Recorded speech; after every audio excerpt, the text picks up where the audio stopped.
Before we start, if you enjoy this story and would like to hear more, check out Discount Storytime's Patreon. You'll find a link to a no-strings-attached free story in the show notes. Now on with the show. Content warning for profanity, gun violence, and adult themes. Welcome to the season finale of Season 2, Worried Wendell, Back on Earth. Enjoy and stick around at the end for a sneak peek to Season 3.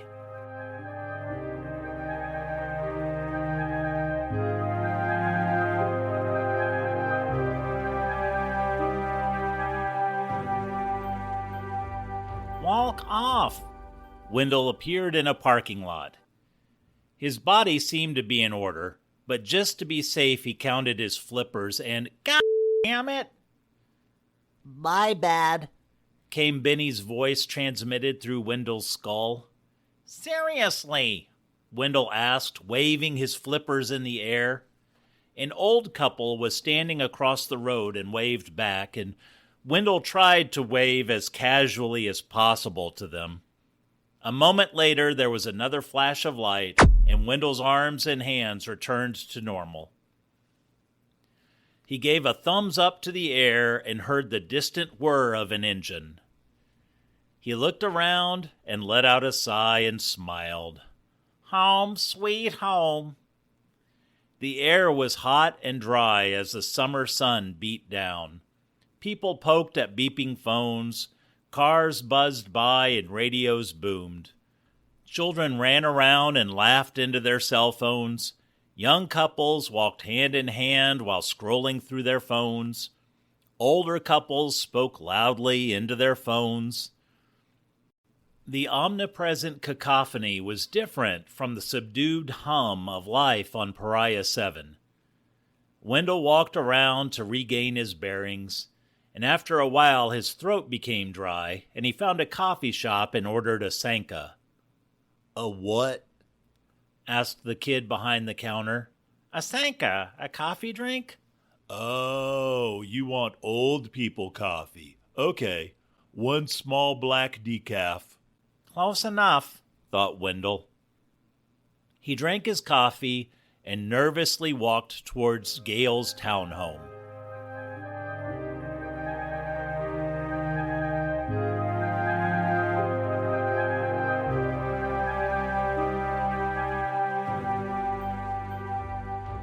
As Wendell walked, Wendell worried. What if she didn't live there anymore? How would he find her? Eventually, the afternoon cooled into evening, and Wendell's hair was damp with sweat from walking and nerves when he finally reached Gail's townhome. She still lived there. Her car was in the driveway. Okay, Wendell. Finish what you started. You got this. He went down on one knee and reached up with his long arms and rang the doorbell. And waited. Nothing. Wendell rang the doorbell again and waited. And again nothing. Then he remembered the doorbell didn't always work, and he knocked at the door. This time, there was a shuffling sound inside.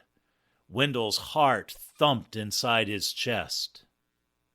The door opened, and there was Gail Bradley, beautiful as ever. Her eyes sparkled as she looked down on Wendell. This was the moment he had worked towards since that day in the park. He fought his way from across the galaxy for this moment. Gail smiled and said, Right? So viral. That was not the answer Wendell expected. Gail Bradley, will you? And then poof. I always wondered how you did that. Did we get the numbers or what? She smiled.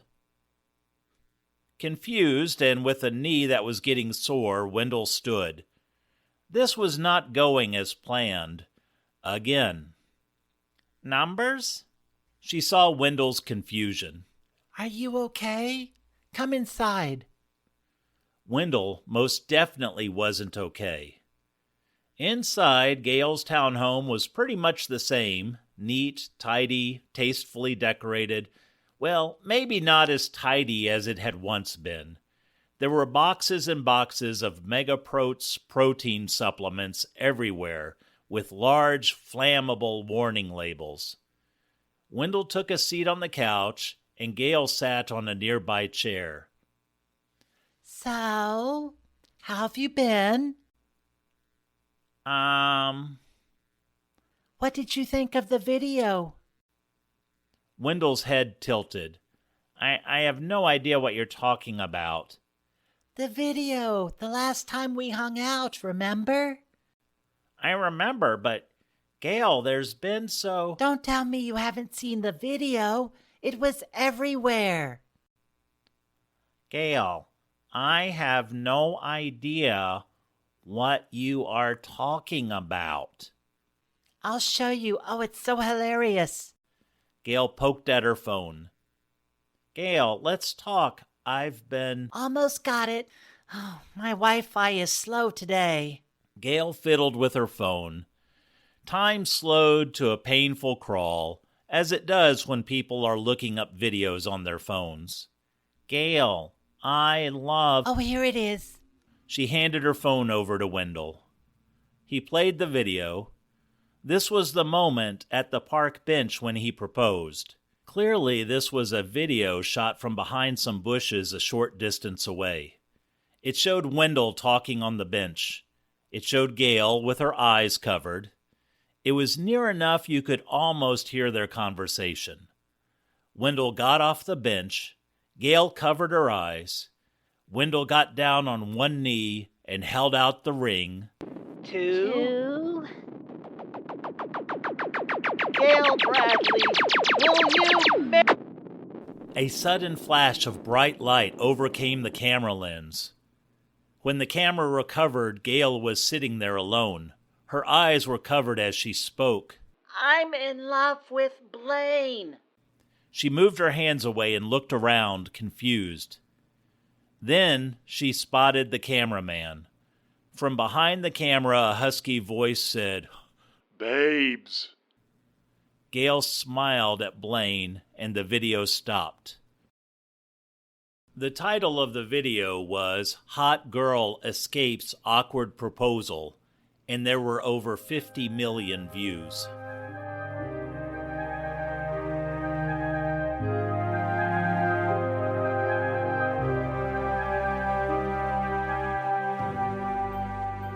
Wendell sat in stunned silence. Not knowing what else to do, he glanced down at the comments, hoping they would lead to some sort of answer. The comments read, "You got so lucky," and "Aw, you found your true love," and "Camera guy found him a hottie," and "You are so lucky to find a man that calls you babes." Nobody mentioned the man who disappeared in the flash of light. Nobody had searched for him. Gail never looked for him. Wendell felt his insides rotting and falling away. Gail spoke, but her voice was far off and small, and everything moved slowly and painfully. Wendell, you were really sweet when we first met, but I could never marry you. You're so, well, pedestrian. You never do anything exciting. But Blaine, he's traveled to places. He's seen things. Do you know he has actually been to Cancun? Cancun! That's out of this world. Wendell flinched at the irony. And then the video went viral. With money from it, we, Blaine and I, were able to start our life together. I left Sulo and Breck Marketing and have been running the business behind the business. Blaine is very clever, and he's been out promoting the Megaprote's product line. He's been traveling, and he's been out late promoting. You see? Gail got up from her chair and pulled out something from a nearby cardboard box. She pulled out a t-shirt with a screen print of a shirtless Blaine, and the caption read, "Mega Protes for Mega Bods, like mine." Wendell thought about all he had gone through to get back here. "Where's the lucky guy?" Wendell asked, trying not to choke on his words. He's out promoting Mega Protes. He's sometimes out promoting until 4 or 5 in the morning. Then he comes home, and sometimes he reeks of promotion and sleeps all day. I love him, Wendell. He's not perfect, but he's my everything. You don't know what that's like. To want someone so much you would go through anything for. "I know, believe me, I know," Wendell said to the floor. "Were you with him when we were—" Yes, and I'm sorry. That is not how it was supposed to happen. I had a plan, and you know how plans go. Wendell nodded his head. There was nothing more to say. "Well, I should get going. I have a long—" Then the words gave up. Here, have a shirt, or 2, or 4. Give them to your friends. Wendell took the shirts absently and walked out the door. He looked back as he stepped away from the townhome. He looked at Gail, smiled weakly, and said, "It's okay. You found who makes you happy, and I'm happy for you. Good luck." He found that as empty as he felt, he did mean it. He looked down at Blaine's face grinning up from the t-shirt. You deserve this. You really deserve this." With nothing left to say, Wendell trudged off into the night.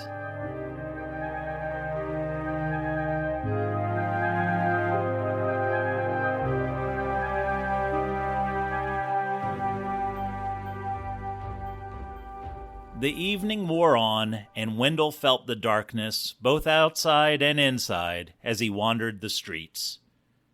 Gail had called him pedestrian. Pedestrian? Who the hell calls people pedestrian? Wendell thought randomly. He also thought about all he had gone through to get back here. He thought about his battles with the customer bots and riding on Starship Scam Likely. He remembered his fellow residents and Lucy and Chip and all the kind souls out in the galaxy. He scratched his chest absently and felt the necklace with a key on it, and thought of Mrs. Salazar and the amazing life she lived. Wendell wrapped his fingers around the key and did something he hadn't done since arriving on Earth. He laughed. A passing teenager snarled, "What the fuck are you laughing at?" I'm a spaceman," Wendell said simply and kept walking.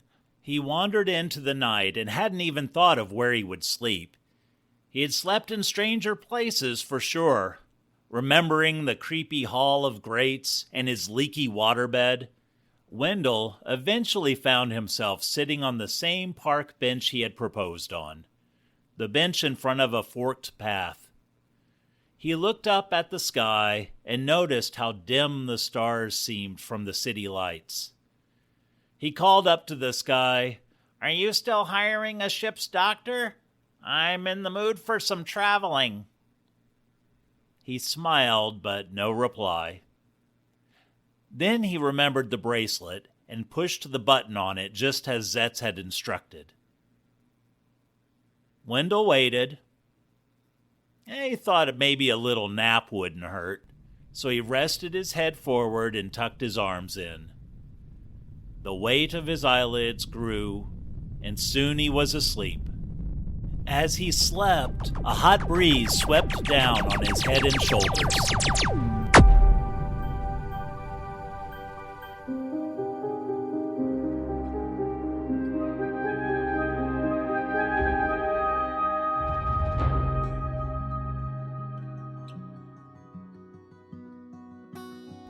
Thank you for following along with the adventures of our hero, Wendell.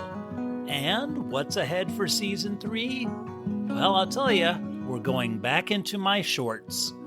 Short stories, that is. The original format of Discount Storytime. And I have a humdinger of a story for you to start it off with. A superhero origin story, because nobody is sick of those. And not only is this the season finale, but also the 1-year anniversary of the Discount Storytime podcast. So thank you to everyone who has listened to this hot mess for the past year. I do have to ask, are you okay? Why do you do this to yourself? And as a celebratory thank you, I have added a free story on the Discount Storytime Patreon page, Virus Park. The link to it is in the show notes.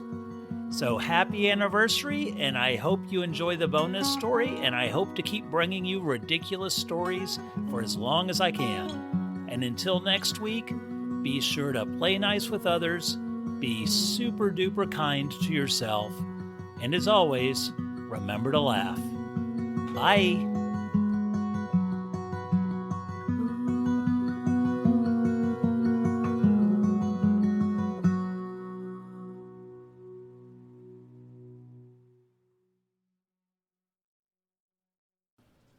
If you are enjoying the show, please consider supporting Discount Storytime.